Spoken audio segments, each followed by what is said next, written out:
Dogman versus Demon Lake Creature. Dear Scary Stories NYC, I don't blame you if you don't believe this story. I wasn't a believer until I had my own sighting, which I will describe to you. When the first part of this was first told to me, I had never heard of the Dogman, so the description of him was just as strange to me as the description of the sea creature that walked up onto land to battle the Dogman. Of course, when I had my own sighting later on, I saw what I think was the same Dogman as in the story I'm about to tell you. The thing is, I never saw this amphibious sea creature monster that the brothers claim to have encountered. I suppose they could have made that part up, but why would they do that when the Dogman turned out to be real? Let me just tell it to you in the order it happened, and then you can make up your own mind about the story and how much, if any of it, is real. So I was summering in Rhode Island. Actually, I had been coerced into spending the summer house sitting for my Aunt Esther up north, but it sounds cooler to say I was summering in Rhode Island. My parents didn't like my girlfriend back home, and I think they may have requested that my mom's sister Esther hire me to watch the house during the month that she spent each year down on some island in some ocean somewhere. I never understood why she would do that, since Rhode Island was actually at its most tolerable during the summertime. Other than the end-of-the-world storms that would spring up, it's nicest up there during the warmer months. There weren't too many people my age around, but I fell in with these two Dungeons & Dragons brothers. They were also into heavy metal, but the kind of heavy metal albums that told a story based on a science fiction trilogy, you know? And then the brothers would write a D&D based outer space role-playing game where you could play orcs or half-elves, but you could also play famous rock stars and figures from history. But the real reason I hung out with the brothers was because they had a sister who we'll call Briala. I know, I had left a girlfriend back home, but I was young. Life is short, and it isn't like I was married. So, one time we were playing D&D, the four of us, as Briala would play when I was over. During the game, we encountered some kind of octopus-headed monster that took some time for our band of warriors and musicians to defeat. During and after the melee, the brothers told me and Briala about how they had once seen one of these creatures from our D&D game in person. I looked at Briala, and I looked at the brothers, and nobody was making any faces or sounds as though they were joking around. They were behaving as though they really had seen a monster, as described by the dungeon master, but they just left it hanging there. Finally, I asked them to explain more fully what they meant, to finish telling the story that they had started. According to the brothers, they had both been hanging out on the beach at Edgewood Lake after dark, when they weren't supposed to be there, when they witnessed a creature with a reptilian body like a slee stack and a head like an octopus. One of the brothers called it Gorgon of the Sea, and they both agreed they saw it battling a dog-headed man who was well over 6 feet tall. I looked at Briala, and she still looked serious. I couldn't tell if they were joking or not, so I asked them to take me to see this place called Edgewood Lake in Providence. From the sound of it, I thought it was remote. You know, Edgewood, like it was at the edge of a vast and ancient woods. So imagine my surprise to learn that Edgewood Lake is just some kind of a reservoir in Roger Williams Park. I'm not sure if they built the park around it or built it into the park, but it's hardly out in the middle of nowhere. It's in a modern city. And as for the beach that this allegedly took place on, I was taken to what might better be described as a lawn off the side of the road. You see, there are trees right on the edge of the lake in that area, and there was no beach. But if you climbed through those trees from the water, you'd end up on dry land on that grassy yard over there. It was across the street from another bunch of trees, so it honestly did feel private. I was thinking, if a dog-headed werewolf really needed to have a fist fight with an octopus-headed sea monster, the two of them could do worse than this little lawn to do their fighting on. So here's the story that the brothers told me. Briala was not there when this was alleged to happen, but she seemed to know the story by heart, and she listened with rapt attention.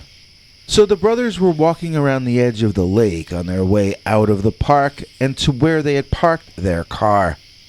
They heard and felt the sounds of large creatures engaged in rough battle before they saw anything. Heading toward where they could feel the ground rumbling, the brothers came upon the strangest scene I've ever had anyone describe to me. There was a dog or a wolf-headed man, a very tall and very muscular one, and it seemed to be engaged in some sort of sporting battle with another creature even stranger than the first. This other animal seemed to be from underwater, as it was covered in algae and stained green in places. It also dripped so much water you would think it was standing in a shower. This creature appeared bipedal, or at least it was standing up on its hind legs to be as tall as the upright canine. This creature seemed to either be a reptile or else maybe a cephalopod. I mean, the body sounds reptilian, but wait till you hear about the head. According to both brothers, in place of a head, the reptile man had a slithering, slimy, dripping wet octopus with which it repeatedly tried to grab the Dogman. Sometimes the brothers thought they were seeing a single cyclopean eye at the back of the octopus man's throat when he would open his octopus arms wide and reveal his maw. Other times all they would see back there were a million sharp teeth ready to bite off any part of that Dogman which got too close. Then something happened where it was like a switch got turned over in the Dogman's head. It was like he went from normal to insane in a few seconds. He began swinging long, sharp, dangerous and savage claws at those unprotected, fleshy octopus arms about the other creature's head. The brothers told me that in this way, the Dogman chased the water creature back to the subconscious from which it had arisen, and then that Dogman dove into the water after the monster, presumably to continue the battle in the realm of dreams and visions. When they finished their story, the brothers looked at me as though I should shout bravo. Instead, I stared back and forth at them and their gorgeous but weird sister, wondering what the heck their trip really was. They couldn't be serious about all this. For one thing, they didn't seem to understand that comparing bodies of water to the subconscious in literature is always intended as metaphor. To them, the lake was literally the human subconscious, and the creature arose out of that. To me, they were skipping steps in their logic. To them, I was failing to comprehend the obvious. I think I must have made some flippant remarks in reaction to all of this blowing my mind, because the next thing I knew, both brothers and their sister were acting as though I had said something deeply hurtful and offensive. I couldn't believe what was happening. They were offended that I didn't believe their story about a werewolf fighting a sleestack with an octopus head. I started to wonder if their consciousnesses were all altered or what. Briala gave me a harsh talking to, and the three left me alone on that lawn by Edgewood Lake. I won't say that we stopped being friends, but it was never the same again after that. I was never able to apologize in a way that mattered to any of them. They were extremely hurt that I doubted their monster story, and I regretted it from then on. I regret it to this day. I should have just kept my mouth shut and listened. Years later, I had a Dogman sighting of my own, and I wanted to share it with those guys more than with anyone else. I knew that by then, they wouldn't care though. They would say too little, too late. I want to say that almost every time I told anyone about that story, people said that the octopus-headed Sleestak was Cthulhu from the Lovecraft mythos. Well, one person said it was Davy Jones from the Johnny Depp pirate movies, but most people called it Cthulhu. I hadn't thought about that when I first told the story, but Providence, Rhode Island actually does play a fairly large role in the Lovecraftian mythos. What if Cthulhu was in the subconscious imagination of Providence as a result of Lovecraft's writings? Or maybe because of so many people continuing to read Lovecraft each year, so many years after the man himself has left us.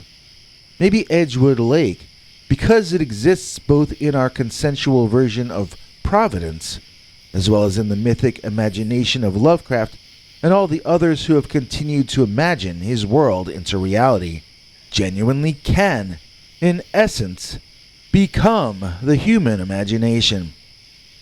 I can't sign my real name to this email, because if I admitted in the light of day that I was entertaining such thoughts as these, I couldn't blame anyone who considered the possibility that I might have gone completely mad.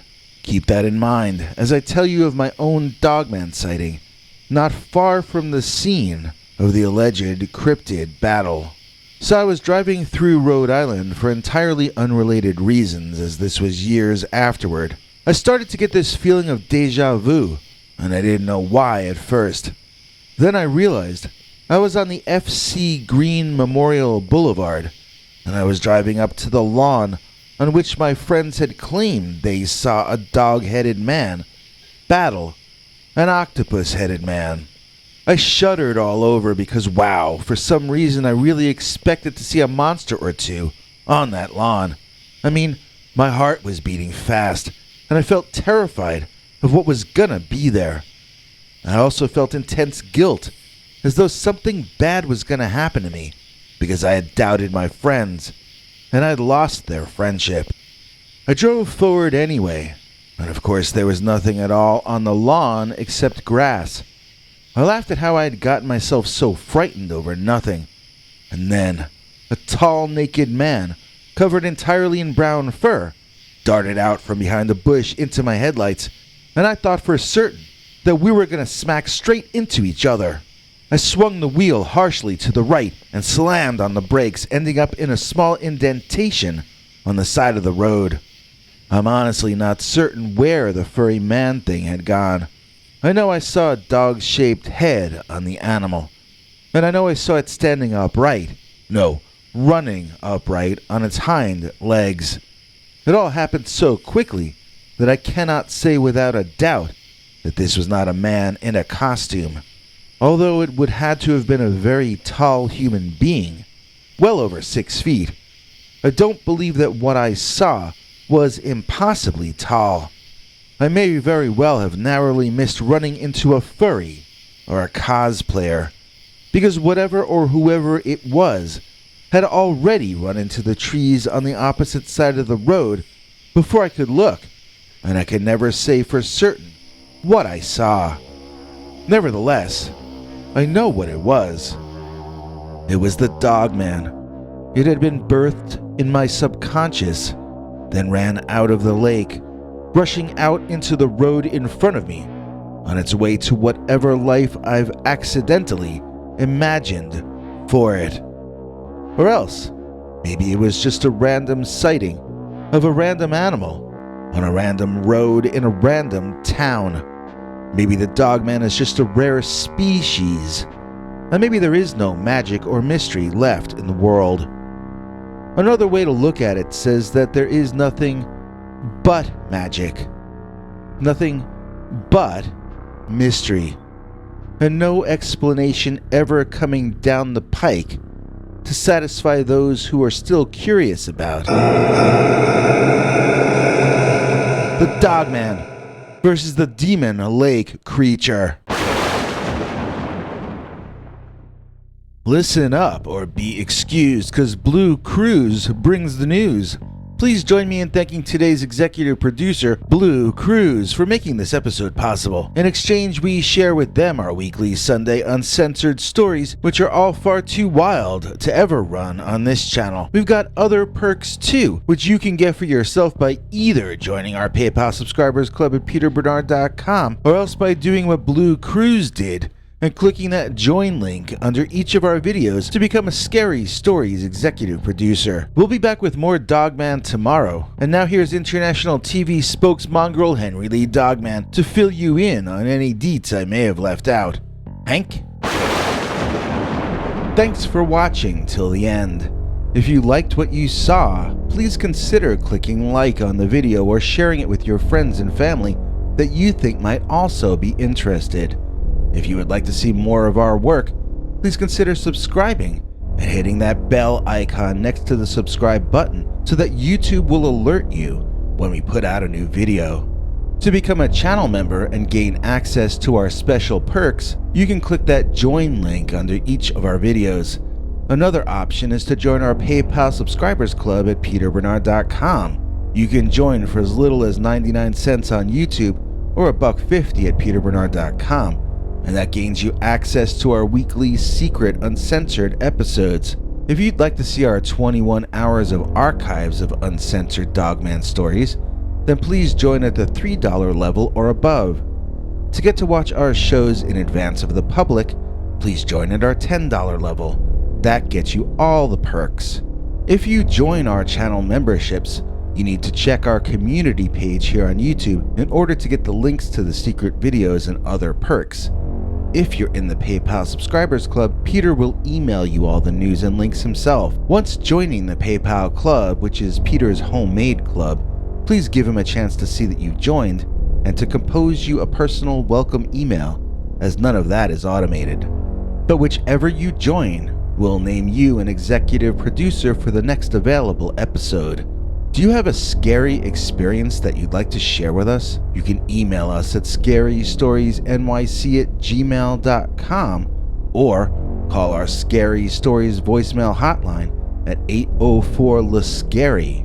That's 804-537-2279. It's a Google voicemail box, so that means it keeps cutting off after every 3 minutes. If your story is longer than that, please keep calling back and we can piece it together on our end. Good night, and have a scary tomorrow.